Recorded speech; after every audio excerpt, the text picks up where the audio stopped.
Hey fellow heathens, it's Liz and I am here with an interesting video highlighting some of my most disturbing, creepy, strange, bizarre cards that I have in my collection. So not decks in particular, but cards within those decks. So I have a lot of different cards to show you, so let's jump right in. First up is my Nouveau Tarot first edition. And I'm sure you're aware, if you have this deck, which card I'm probably going to show you. And that would be the Hierophant. So you can see that the two babies here are suckling this nun who doesn't look quite healthy at all, like in her eyes. And well, those are the symbols right there. But there's some, like, it looks like blood or something coming from her breast, and the baby's hands are misshapen and their heads are too big for their bodies. So it definitely, I like this card, don't get me wrong. All of these cards are cards that, you know, really strike me and are profound in a variety of different ways. But this one kind of highlights the shadow aspect of the Hierophant, and to me that was an important piece to keep in mind. I enjoyed cards that show both the light and the shadow, but this is definitively the shadow of the Hierophant. And for me, it kind of talks about one of the biggest things for me about religion and any type of group, any type of ideology that almost requires you to be in lockstep with the group as a whole, is what is indicated for me in this card. Because what happens is that the group, the institution, must come first. So the integrity of the group or the ideology has to be kept in line in order to continue on. So when things go wrong for the individual, that's oftentimes suppressed. Or if you don't agree with one thing, it's kind of like, why are you even here? You know, you don't belong here. You don't think like the rest of us. Even if you agree with most of the things, if you defy or disagree with one or two, it's kind of like, well, you know, you don't belong anymore. And that's kind of what it's highlighted here for me, because these babies are obviously they are the same, right? And they're not well. So, but they are using the religion and the dogma and all that goes with it for sustenance. But in doing that, it's like the religion itself suffers, or the group itself suffers as a whole, because you can see she's not healthy either. So what may have started as a very idealistic endeavor oftentimes turns into like a codependency where all parties lose unless the individual is given freedom to think as an individual and to critically think about all aspects of the group. So, long story short, even though that was a long story, this is a disturbing card, but it has really, really profound messages for me. So this is the Hierophant card for the Marilyn Tarot First Edition. Next up is the Soma Tarot. I'm including this because a lot of people find this deck to be unnerving because of all the faces that are covered. I don't particularly find it disturbing, but here are the backs. Since I know that many people do, I guess I would put this whole deck in that category of disturbing because of that fact, you know, feeling like you can't see people's faces and they're covered with this like wet material. It's almost like waterboarding, like in the image itself. I don't know. And I could see why that would be disturbing to people, especially like to be covered with something and then to have like a rope around your neck. My goodness, you have to trust a lot as somebody in this the situation, you know, for in the photography type of scenario. What am I trying to say? The people who were taking the pictures, no. The people who had their picture taken being put in this position had to trust the people that were taking the pictures. Okay, now that I got that out. So yeah, I guess you could say this whole deck is that. But, you know, to be honest, I haven't worked with this deck yet, and it's still in order. I'm having trouble with these borders. I don't know why it bothers me, and, you know, I already have a deck dedicated to shadow work. So I guess I haven't found a niche yet that this deck will fill. So I will let you know if and when I do and how that works out. But this is the Soma Tarot. Next up is the Haunted House. And this is by Sasha Graham and Mirko Pier Federici. I don't know if I mispronounced that, but I'm not going to say the artist's name for every deck if it's not like readily available, so I apologize for that. But from this deck, there's a couple that stand out to me as a bit unnerving or disturbing. So I wanted to put a disclaimer, you know, that if you are easily triggered by scenes of violence or self-harm, I, you know, urge you to either turn this video off or fast forward. You know, it just comes with the territory of cards that I find to be disturbing or you know, unnerving in some way. So first off is the Two of Pentacles, and this reminds me of the Shining, and it's just so creepy. Like, I can't not, I don't think of the typical Two of Pentacles balance aspect when I see this card. So for me, this card, when it comes up, it's like it strikes that like holding your breath type of thing for me. So this one is definitely one that gets me every single time. And the next one is the Ten of Wands, and this one is obviously a woman being burned at the stake. So that's a violent image. And yes, like her face is resolute. Like she's, the typical meaning for the Ten of Wands is burden.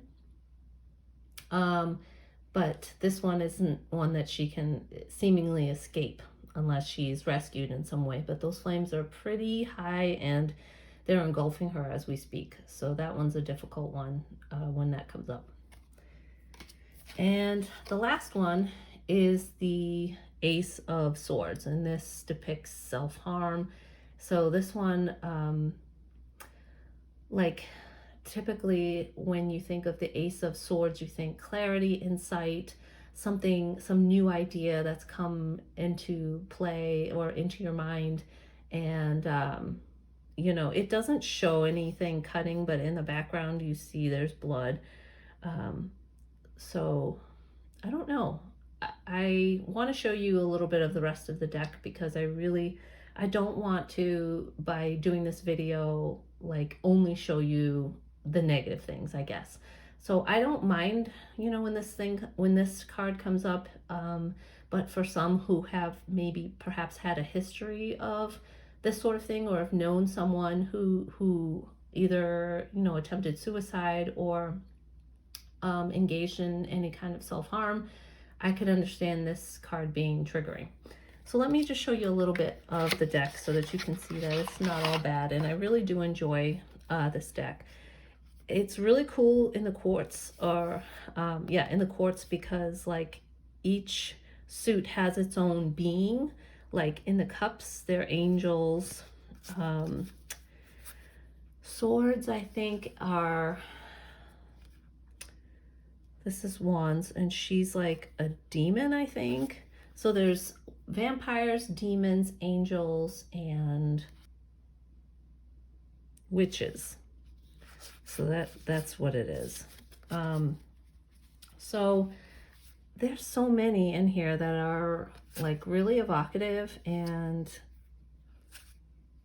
just the perspective, like especially like the Eight of Wands is really cool because the wands are coming at you, and that's a really cool depiction of the Ace of Cups.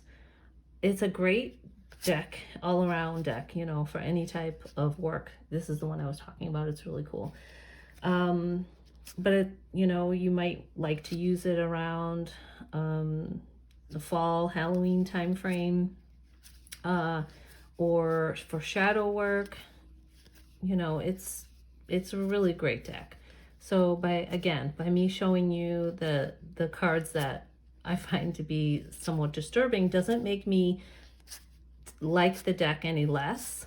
It's just that this is just the theme of the video today. So this is The Haunted House by Sasha Graham. Next up is the Terra Volatile, which is a beautiful deck. I love it so much. It's just so deep, and the colors are so evocative, and it's a great, like, they offer you so many choices, so it's highly customizable. And I just ordered a backup of this copy in the linen finish with like their additional expansion pack, which is awesome. I love that. I can't wait to, you know, make this deck even further my own. But here are some of the cards that I found a little weird, a little strange, and somewhat disturbing. So here is the Nine of Wands. It just creeps me out that this guy's head is like on a four-legged animal's body, and the animal looks like he's starving, you know. So I get it because of the fact that this individual has been through some battles. There's still a battle left in him to defend whatever is behind those wands in that cave. Here's our happy Buddha. I just think like the perspective of his face and body is just a little weird.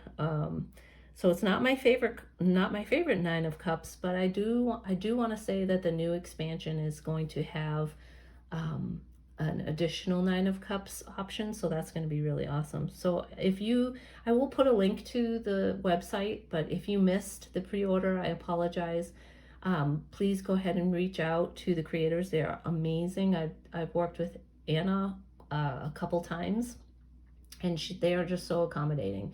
So perhaps they have something available left over. It can't hurt to try, right? Here's the Five of Vessels. So the Vessels is not the cup suit. It's an additional suit.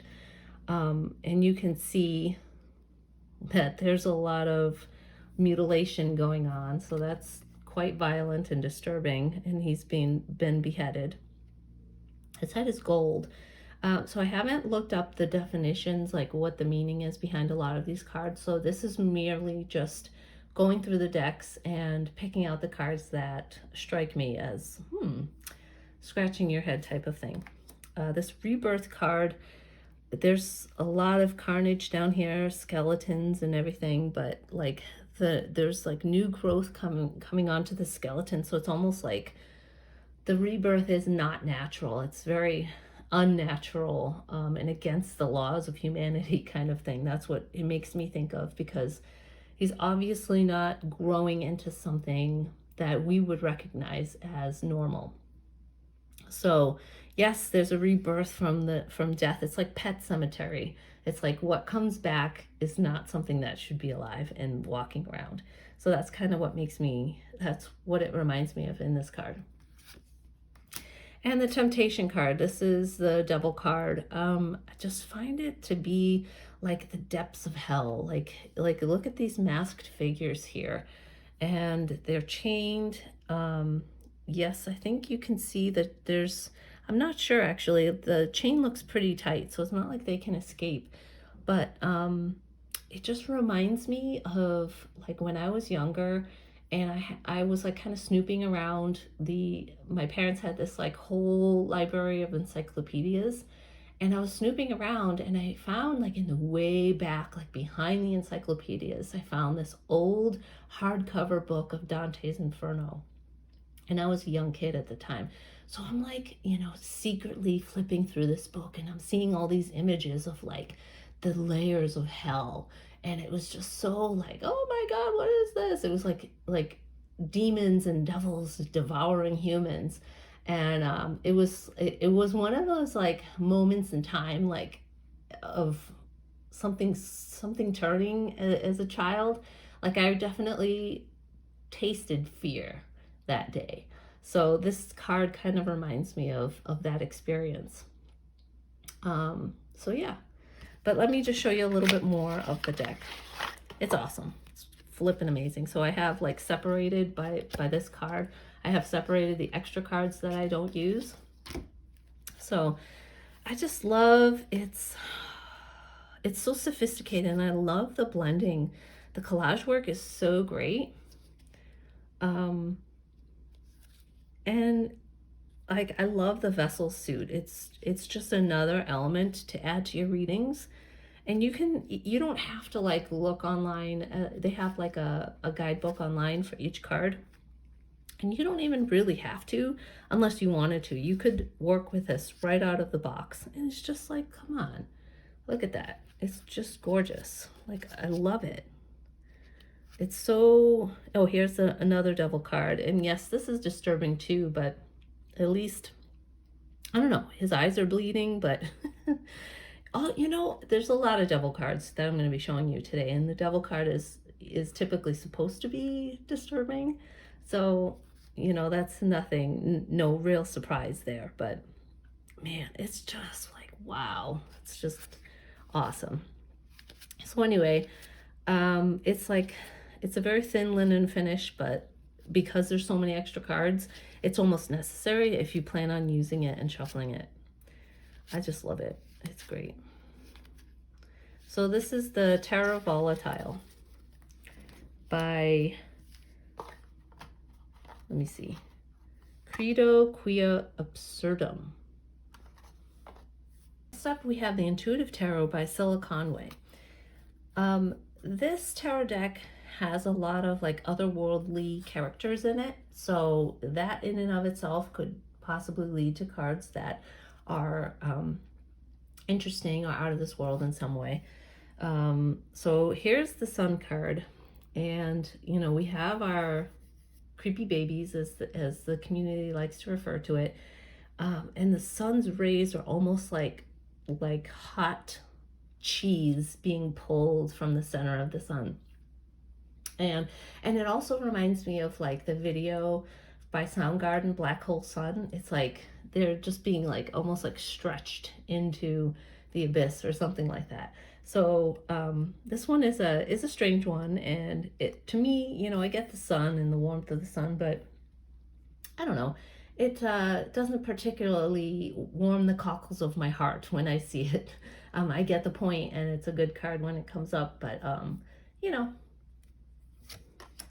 yeah. So the Emperor card, and we have like one here and one here, and it definitely gets to the point of the Emperor, maybe the shadow aspect of the Emperor conquering and exerting power and force onto others or something like that. So let me go ahead and check out the guidebook real quick and see what it has to say. Okay, so I just read this section here, and it definitely talks about the shadow aspect of the Emperor, and it talks about control and force. And while he's making great strides, it's at a high cost to humanity. He condones greed, slavery, war, and torture, which, you know, I don't always see the Emperor as that, because we need structure. You know, if it was just up to the Empress, right? Just untamed growth, like we wouldn't last very long. We need a structure to society. And yes, that can oftentimes get out of hand and, you know, lead to greed and the problems with that.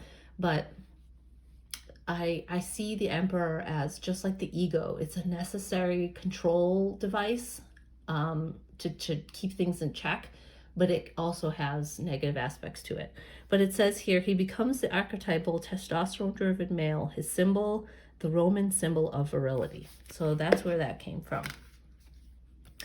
Um, you know, not exactly something that I like to see on my Emperor cards, but that's just me.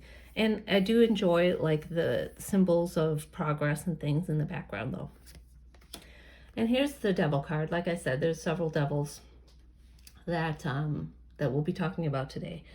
But it's just so creepy, and the eyes and like what's going on right there, and it's just pretty interesting. And then you have the figures down here, but this like central dominating figure. So I just want to show you a little bit more. Again, I feel like it's necessary so I don't come across like I'm just bashing the deck, which I'm not, because I really do enjoy the energy of this deck. I like the art. I like the portal aspect of it. It's really cool. I love the cardstock. Like, that's just so beautiful. That is a beautiful depiction of the Empress. It's like so well done. Like, I like how that breastfeeding image appears. It's just a cool deck. I don't know. And it's definitely unlike any other deck in my collection because of that. And Hanged Man, like you can see, like these are not human figures. And Syl Conway is a very talented, gifted artist. And I have several of her decks that I really enjoy. So there's that. That's the Intuitive Tarot by Syl Conway. Here's an out-of-print deck, the Art Nouveau Tarot by Matt Myers. And now, before I show you the crazy cards, I want to show you the other cards. Here are the backs. And it's a smaller deck, smaller, you know, than a standard tarot size. But it's, you know, it's evocative of, when did it come out? It came out in 1989. So you have kind of that 80s feel, like Star Trek-y type feel. But where this deck shines, in my opinion, is in the minors. It is a great deck for like relationship readings. I really enjoy that because it really depicts quite a few different types of scenarios in situations. Like, here's the 5 and the 6, right? So here it like evolves over the course of the suit, and I really like that. So here she dropped and broke her pentacle, right? And then here he comes and gives her a new one or something like that. And then they're working on it together, and then they fill, yes, so you see they're filling it there, and then they're about to put it in the circle, and then it ends with the circle being complete because they worked on it together. I just think that's awesome. I just think that, you know, like, holy macanoles, that is a busy card. But, you know, that's just how it is. And the cup suit is so cute. I don't know if it's here. I think these are still in order. Like, so you have that togetherness in the 3, right? But then in the 4, it's kind of like over time when you're married and you have kids and things get stale and it becomes more about the kids than each other. It's just so awesome like that, right? So you have that kind of distance that's happening in the 4, and then you have the spilling of the cup, like love lost type of thing. And so possibly he in the 6 is going off to find you know, someone else that can give him what he's looking for or whatever. But it doesn't necessarily have to be the man doing it. You know, a lot of times that happens, you know, in relationships where you don't know how to get the spark back, right? So you kind of go looking for something in the past or something like that. So I get that reference completely. And then something happened to him and she comes up on him, and then like she goes back home and he comes back with his empty cup, but he's at least coming back to home, right? So, and then they find something together, just the two of them without the baby. But then they find happiness in the 10 with their family together. And look at this baby's face. It's like this little fat baby face. It's so cute. It's just really cool. And I like it for relationship readings. It's really awesome. However, there's a couple cards that are a little bit disturbing. There's a couple images in here that kind of depict some altercations physically depicted between the individuals. And one of them is in the 5 of Wands. So you can see he's grabbing her wrist, and they're fighting with each other, like, just literally. So that might be disturbing to some people. It doesn't really disturb me to see this, but it's definitely not pleasant, right?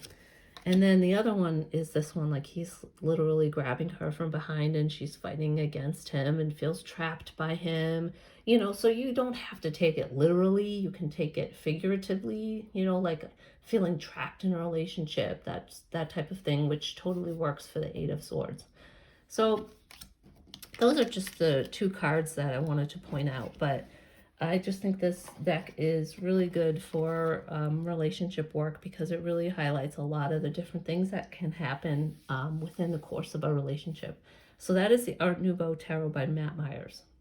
Next up is the Bohemian Gothic Tarot by Alex Yukolov and Karen Mahoney. Now, I want to say that this deck is being reprinted sometime later this year or in 2023, which is awesome, and I'm so excited about that. I'm really looking forward to getting a backup copy, as well as finally getting my hands on the guidebook for this deck, because I feel like I have had a chance. Somebody sent me like a couple images of a couple pages, and I'm like, that makes so much sense, and I just wish that I had access to it all the time when I was using this deck. So for the disturbing images, the one that sticks out the most is the Devil card, and this depicts addiction. It's so poignant though, isn't it? Like the way that she's like embracing her addiction and just throwing herself into it with all that she has is it's just it really hits home, for a lot of people who either have struggled, are struggling, or know someone who's struggling with addiction. And you can see the look on the Devil's face. It's like it's just like you're trapped by it, and there's nothing good that can come of it, and so you need to escape. But it like really highlights like where your vices are. It highlights what you're willing to do to distract yourself from living your best life, living in the present moment, and things like that. The way that the light is cast on these cards is just so creepy and so cool at the same time. Like, look at that blue moonlight. Oh, it's just great. And just this individual hanging from the Gothic arches and architecture is just so cool. And then, of course, the Hermit in the dark wood. You can see like his eyes are lit in his lantern. But if he were to let his lantern go out, what kind of a character would be roaming the dark woods at night in this cloak is just so creepy. So aside from that, there's a couple, like this deck kind of goes, it has like funny cards. It has a humorous side to it, and it's got like serious side to it, and a just beautiful, sophisticated side to it. It's really great. This one's pretty creepy too, with her being a ghost or whatever. This is one of my favorite cards in the deck. I find it to be just so stunning. I love again the architecture cast in blue, but the colors that she has, is just so so beautiful. And the look in her eyes, I just love it so much. So, you know, I don't know, I'm sure you've seen this deck before. But, oh my God. And this is like one of the most beautiful world cards of all time, like ever, anywhere in the world. Literally. So I wish I was able to get one of those bags, those silk bags with this image on it. I would love that so much. It's just so cool.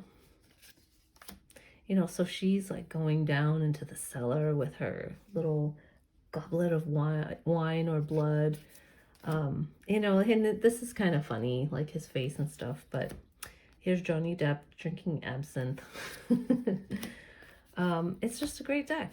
It's just a great, beautiful, thought-provoking classic, I guess. You know, so here you have Frankenstein, and I just love it. I love this one too, like fighting your demons, right? And then this person looking on. And another beautiful, beautiful strength card, just awesome. So that is the Bohemian Gothic Tarot. Next we have the Medieval Europe Tarot.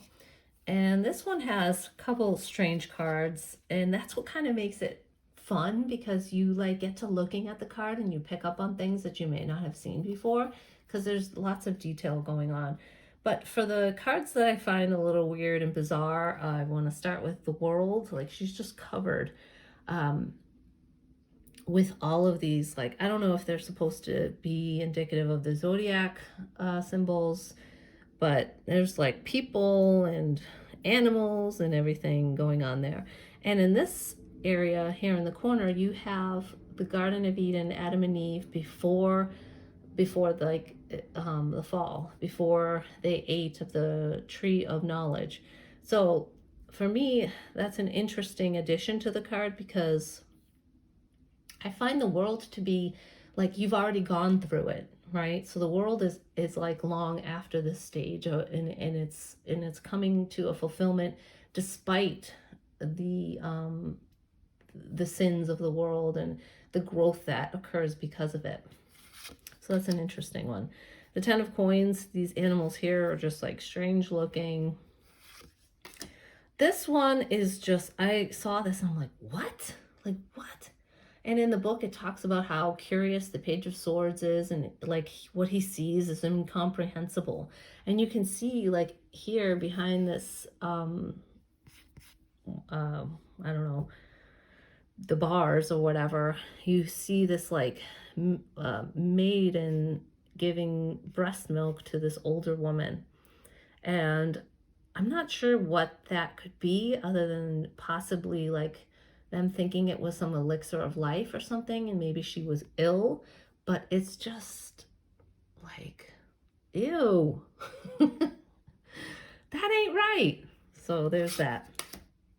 And then the Three of Cups, like, I had to count the hands, because I'm like, is there one too many hands here? And this guy's getting a little handsy with this lady here, and he's like, his one hand wrapped around, and this one like in front of all these people. It's just strange and weird, but cool. So let me show you a couple of the, like, it comes with, like, it's a very sturdy cardboard box, which is pretty cool. It's a huge deck, and it comes with this hardcover like velvet finish guidebook. And like the Devil card, this also reminds me of the images that I saw in the Dante's Inferno. And then you have like these babies being bloodletted, I don't even know. And Eight of Swords, like, what is that demon baby? Like, what? And then you have like the Wheel of Fortune. I totally get it symbolically, you know, sometimes you feel like you're in the fire, and other times you're being given like this laurel wreath because this guy's got like a crown on his head. This woman's beheading this guy. And you know, the sun pops up like in a variety of different cards in different ways. It's just really cool. Like, there's so much going on here. Like, you could pick up on like the smallest little things. There's the sun again. I just like it a lot. It's really cool.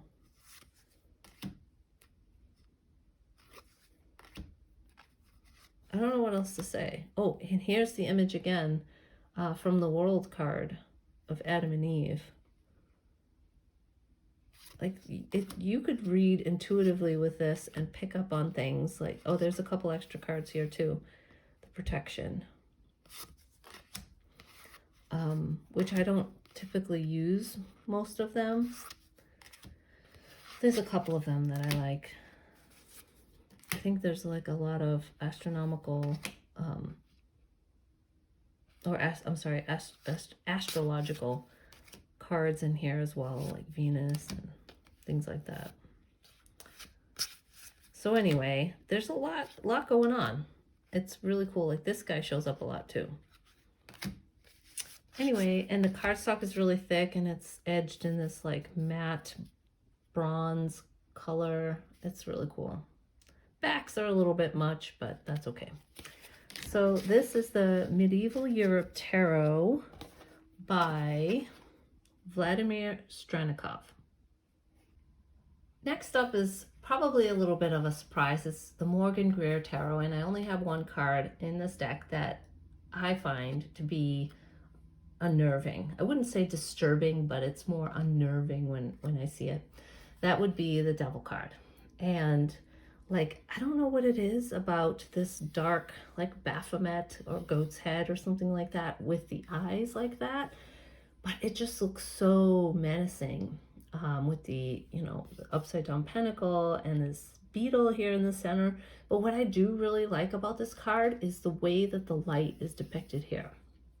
Like, it feels like the watercolor effect, like a drop of water was dropped in it to push the color out to the edges, but the light of awareness is what will get you out of the darkness. I feel like that just in that artistic usage of watercolor, I feel it's really potent in that way. So the point of the devil in helping you grow is to show you where your weaknesses are. But once you become aware of that and you choose like to pursue better things for yourself, once you're aware of it, that light of awareness is what will get you out, and it will spread. Like, you can't have darkness in the presence of light, that sort of thing.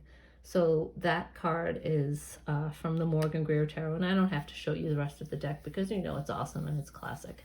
So that's the Morgan Greer Tarot.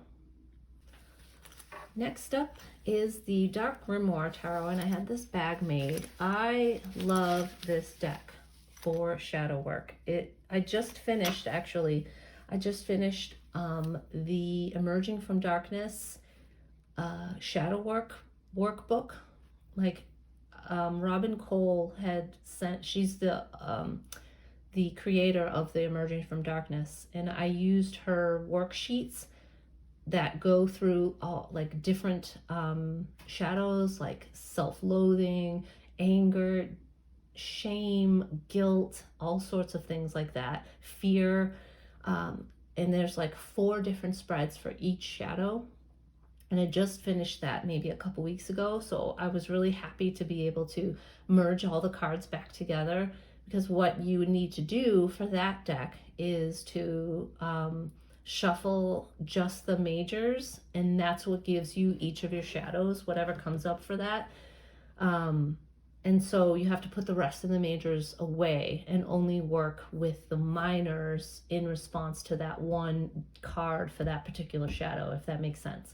So if I got the Lovers for, I don't know, shame or something, that is the card that like sits in the middle as your focus, and then the minors are what you would pull for that particular spread around that particular transformation, integration, exploration. Those are the different spreads for each shadow. I really enjoyed that process. Anyway, there's a few cards in here that are a little disturbing because of the violence that they depict. So again, here's your disclaimer if you don't want to see anything that might trigger you in that way. So the first one is the Seven of Swords, and you see this gentleman sleeping soundly in his bed, but on his nightstand he has a book, which come into play quite a bit in this deck, which I absolutely love, and a gun. And there's this stranger with glowing eyes coming in, and who knows what's going to happen next. So one of my deepest fears is like my house being broken into, you know, where you feel that you're at your safest, you're most secure in your own home, right? Just to have someone violate that is just, it's scary, right? So that's what that brings up for me. This image of the Nine of Swords, it's quite poignant in the way that, you know, you look in the mirror, and depending on what you've done or, you know, how you feel about yourself, the image that might come back isn't always a pleasant one. So these are for those times where we're just so riddled with shame or guilt, or we just don't see ourselves in the right way. And I think that this is a really good depiction of that. No less disturbing though. The Two of Pentacles depicts someone about to be stabbed. So we obviously know this guy is in a bad place, but we don't know the outcome of this situation quite yet. But it does depict, you know, a level of violence that is difficult sometimes to look at. But bear with me as we get through these difficult cards. And the last one is the Hanged Man, and you can see that this is an image of a man like literally hanging himself, but he's still reaching for the rope, so he still has life left in him. We don't know what this thing here is right below his feet, so we don't know if the chandelier will hold him for long and if he will be saved when he falls down to the table below him or something like that. And again, we have this book. So again, that can be a difficult card for others to see.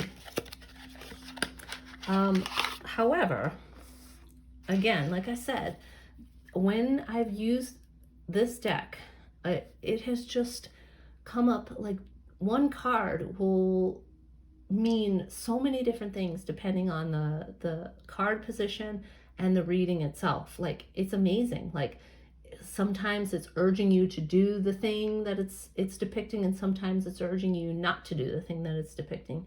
And I just love that, because these monsters and ghouls and goblins or whatever, like, symbolize to me the triggers and the unconscious or subconscious motivating, or things that motivate us in our conscious lives, and things that are just below the surface that that we need to wrestle with and bring light to in order to heal. And I also love that in all of the aces you have your book, and that is a really important symbol for me. So like here in the Five of Chalices, you have this person going off to sea. We can't really see if he's in a boat or if he's like going off all by himself in the water. You have one person saying goodbye, but then this person is turning away in grief because that person is gone. Like, what is going on? There's so many ways you can interpret this image. You know, you see that there's like a light here. So is where he's going a good thing or a bad thing? So it's just awesome in that way. Again, you have the ghouls like surround. There's a lot of use of light in this deck as well. And I love this. Like, she's got her arms crossed and the Three of Swords. So she's like, she's unleashed something, but she's steadfast. Like, look at her face, the way she's like perceiving these horrifying images. She's really strong, and she's not letting it get to her. But just love it. Love it, love it, love it. So this is the Dark Grimoire Tarot that I use. This is my favorite deck for shadow work. Absolutely, hands down, number one. And I've edged it in a matching like blue color. Here are the backs. I just love it. So that's the Dark Grimoire Tarot. Second to last deck we have today is the Black Tarot by Victoria Iva. Now, this deck is, okay, so if the Dark Grimoire Tarot is what I use for shadow work, talking about the subconscious, the Black Tarot is the unconscious. These are the things that barely are perceptible, that like the collective unconscious, right? The thing that drives us all that we can barely put a finger on, like whispers of elements in our lives that we can see trending throughout history, that sort of thing. But how we're able to tackle them in our everyday lives is another question entirely. Just becoming aware of that is the key, but sometimes it's so imperceptible from our day-to-day lives that we see it but then it's gone. And that's kind of like what this deck means for me. So if I'm doing a reading, which I might actually do another video where I have like a deck for the unconscious, the subconscious, the conscious, and then the possible future. So it's really, I think it would be a really interesting video. Anyway, so for this deck, a couple of the images that I found to be really creepy are the Magician. And I don't know what it is with cloaked figures, but for some reason that keeps popping up with the cards that I find to be creepy. Now you can see he's holding this light. And you know what? Now that I think of it, I think I have had a long-term love affair with the Christmas Carol, you know, Scrooge, that story. And the ghost of Christmas Future is like death cloaked in a robe, like similar to this. So, and I've watched that show like with Albert Finney. That's one of my favorites for a long time growing up.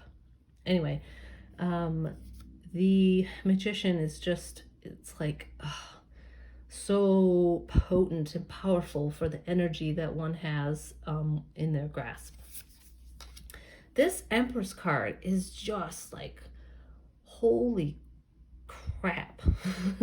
Like you can see the baby in the belly, but then like it's like this bird face that just came out of nowhere to just swallow this light. I just love it so much. You know, it's creepy, but it's wow. You know, and that's what I mean. Like these things, these entities, these energies are so elusive, and that's kind of like what this image says to me. So for some of the other cards in the deck, again, I absolutely love this deck. This is another one, the sun, but it's almost like black hole sun, you know, where the darkness is in the center. It's almost like an X-ray. The world, look at that egg. I just love it. And there's a lot of this like black and white checkered pattern that happens here. Oh gosh, you know, definitely otherworldly, but there's something intangible that is spoken through these images. And yes, while it's creepy, and gosh, I've done readings with this deck, like with low light, and I can't even just tell you how powerful that was. Look at the Emperor. It's got that same, like, almost like the fascia that covers the muscle. That's kind of like what I'm seeing here. And that was what was shown in the Empress as well, in her thigh. You can see that, like, and that's what I mean, like the fascia that covers the muscles. It's like underneath it all, right? So I love this deck for that. Look at that High Priestess. Look at her face. Wow. And I know this deck is still available. It goes in and out of availability, so I will link it in the description box if this in any way does interest you. Oh, I love it. So Hierophant. Anyway, so that is the Black Tarot. And lastly, surprisingly, there's an image depicted in one of the cards from the Texture Tarot that pertains to me and my experience, specifically. And that would be the Eight of Swords. Now you can see here she's got barbed wire or something like that. Yeah, it's definitely barbed wire wrapped around her legs, and there's a ton of blood. Here you have these clippers or cutters or something next to her where she could free herself if only she could see that she's actually trapped, right? So I really like the depiction. But for me, this reminds me of a situation in grade school. I was at a Catholic school, only for a few years, thankfully. But the nuns were not the kindest, teachers or people to me. They were very strict, and in no way did they conduct school in the manner that we see today. Like when I walk around my kids' school, there's like pictures and like everything is being put out in the hallways for everybody to see.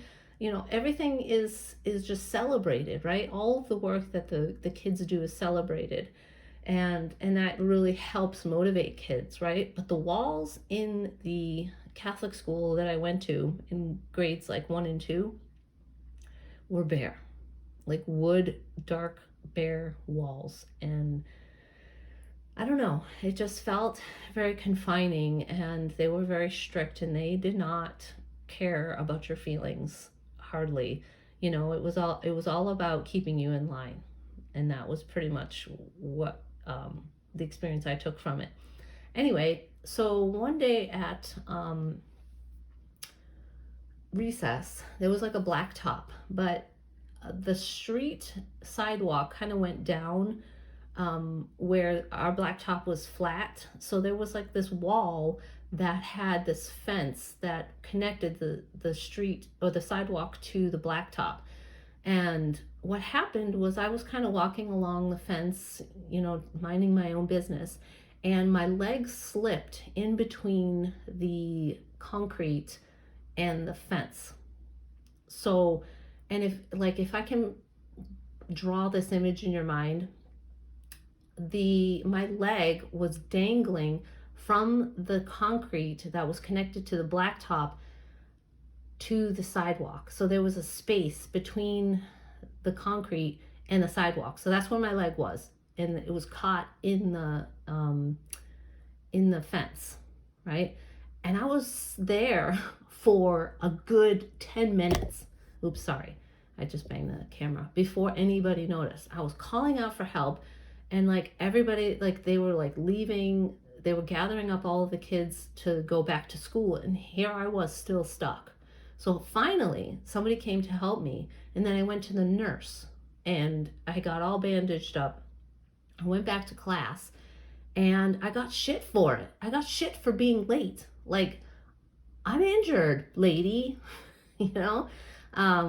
So, and that's the kind of like, that was the kind of treatment that it reminds me of my experience that day. And it's not a very comfortable one. Obviously, I'm an adult now and I can look back on it and put it in, I can compartmentalize it for what it was.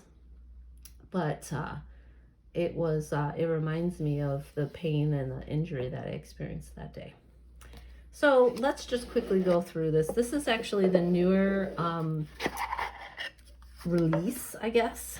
I just put out a video comparing this deck with the older version that came in like a tuck box. And the Nine of Wands is now offered as an option. So here's the original and here's the clothed version. So I talk about that in that video.